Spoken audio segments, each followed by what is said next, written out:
Brown checking in, and before we get into the title of today's video, we gotta remind you guys to like, share, and subscribe to the Manhood Mentor on all social media platforms. Like, share, and subscribe to JABAR Lance Brown on all social media platforms.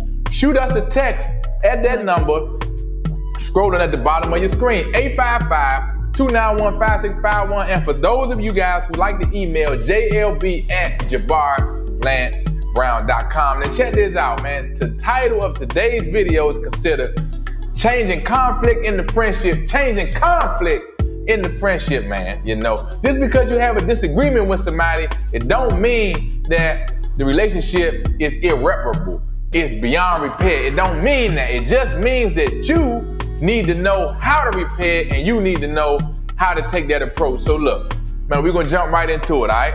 Changing conflict in the friendship. Now listen, man, you guys know that I'm a proponent for knowing how to communicate, right? Communication rule the nation. And in this lesson, we're gonna give you guys the right communicative steps so that you can resolve any conflict if it's worth resolving now, because it's always your choice. So if the conflict can be resolved, we're gonna show you how to resolve it and hopefully convert that person into a friend, right? So look, let's get into step number one for changing conflict in the friendship, right? The first step is for you to now identify that the energy is off, identify that the communication is off, and being able to acknowledge the disconnect, all right? Step number one, right? You and that person may have had a relationship prior to the disconnect, and now you guys are not seeing things in the same regard, all right? So you have to acknowledge the disconnect. You know when the communication is off. You know when the energy is off. You know when the cooperation is off. You two can't seem to agree on things. You two can't seem to really get on the same page with interacting with one another, sharing information, being helpful to one another. Look, man, you got to be man enough to acknowledge where the disconnect has occurred or developed, and now use that as a entry point into now resolving that conflict. So once you acknowledge the disconnect with yourself first, now you have to take the initiative. Don't wait for the other person to do it. You the man, you the one who want to be in control and you want to stay in control. So once you acknowledge the disconnect within yourself, realizing that you and this person not on the same page, y'all ain't vibing the same way, now you got to be man enough to address this person privately. This is the second step.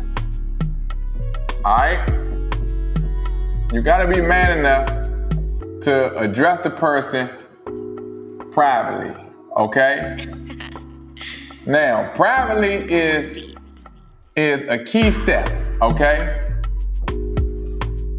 Addressing this person privately is very important, man, because sometimes when you attempt to address a person in a public space, they get even more defensive than maybe what they would have been if you bring them to a quiet place, to a safe space where they can be vulnerable and they can be more transparent and more open to admitting their fault or flaw in the disconnect that has developed, right?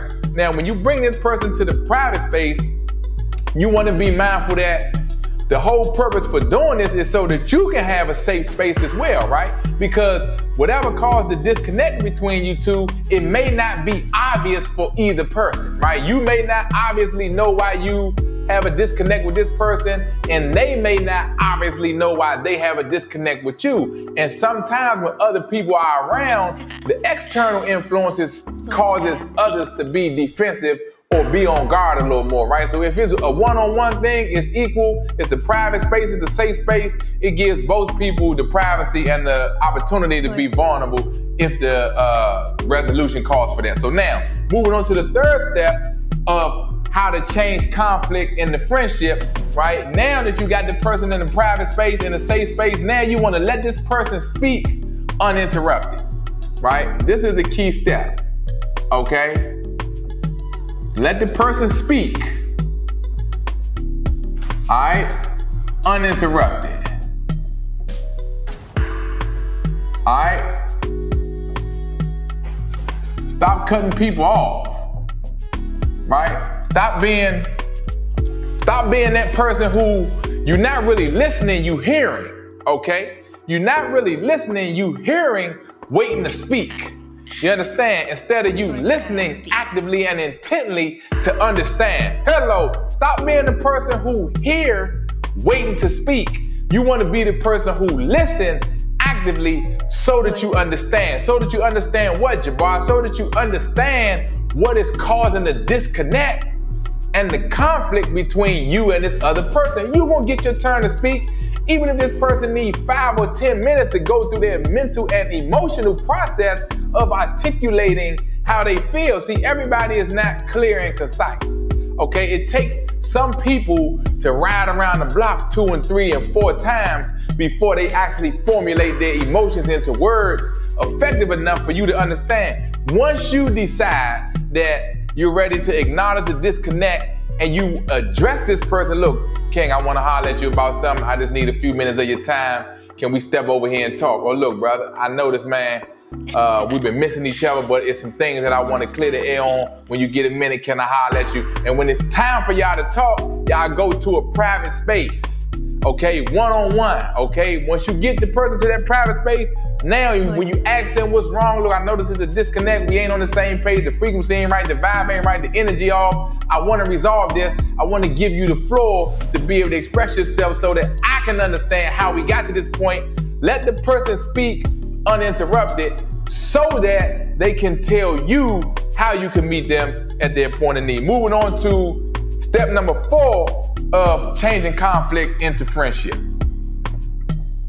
All right, step number 4 is don't hear just to speak. You want to listen to understand. Okay? Right? Don't hear to speak. Lord Sky on the beat. Listen to understand. Okay?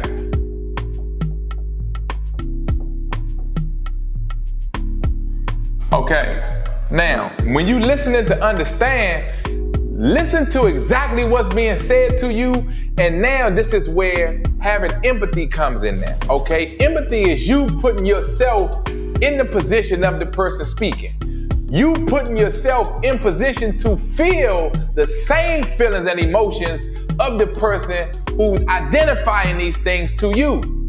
Don't hear to speak. Don't hear things, and as you hearing, trigger words are being thrown out, and it triggers you to jump in and interrupt this person before they conclude their thought. This is how you end up not getting the resolution that you want, and you end up not resolving the conflict the way that we are teaching you to do. Let the person speak uninterrupted.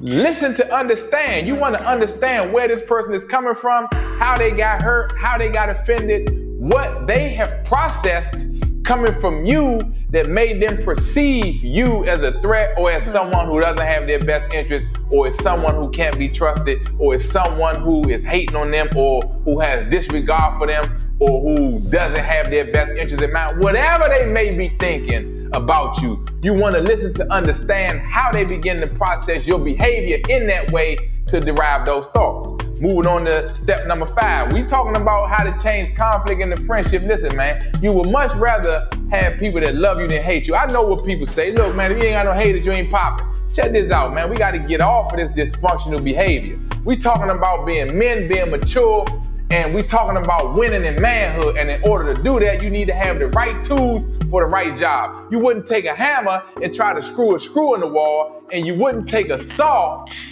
and try to drill a nail.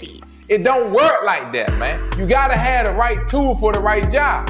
Check this out. We're moving on to step number 5, all right? Now, once this person finished speaking, you wanna respond with clear motive to build. So don't respond to attack them. No, you respond in a way that now that I understand where you're coming from, we can build from here, okay? Respond to build from here, okay? And you say that too, all right? Now, when it's time for you to respond, listen. You respond using words that gives the other person the perspective of us being able to build from the moment or from the position where we are. All right, we're not gonna harbor on the past. We're not gonna harp on things that were already said and done. From this point right here, now that I've heard you out, you have a chance to hear me out. Now we want to build. All right, now we want to build from here, right? If you decide that this person is worth keeping in your life, if this person is worth having a relationship with, if this person is worth becoming one of your friends or remaining one of your friends, look, man, we're not walking around with all that baggage. You understand? We want to leave the baggage behind. So when you do get a chance to respond after you've listened to understand, you want to respond in a way that lets them know, look, man, once we talk about it right now, we can leave all of this right here and move forward and continue to build from here. And now that both of us know where the clear boundaries are, we both should have a better understanding on how not to infringe upon those boundaries against one another. Now, we're going to bring it all the way home, man. All right? We're going to bring it all the way home.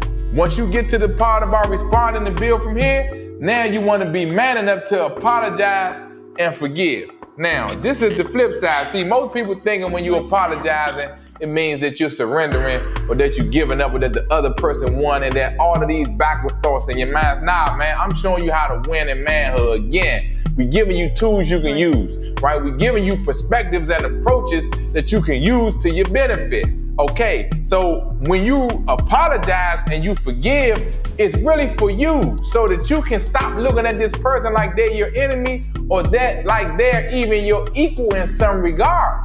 Sometimes you bring yourself down to the level of the person that you choosing to tangle with or tussle with or disagree with or to hold a grudge with or to have an offense toward, right? Sometimes you bring yourself down to that level, man, and you don't have to do that. You have to look at it from a position of understanding, okay? Listen to understand. You look at it from a position of understanding and say, man, I didn't even mean it like that. Because maybe you didn't. Look, I didn't know you took it like that because you didn't present it like that. So you thought anyway, right? So you have to be mindful of what the apology is for, right? The apology is meant to build a bridge and to repair the possibility of you two or you guys working together moving forward. But really what it also does is it puts you in a position of authority. Why? Because you are the one who offering the apology. You have initiated the acknowledgement. You have initiated the addressing of the person, right? You are the one initiating all of these steps. This is why we talk about manhood and manpower so much, because men should be assertive. We should be the ones taking initiative to arrange and rearrange things to our liking, Listen, I don't even play chess, but the concept resonates with me. We know that the queen has the most flexibility and the most versatility on the board.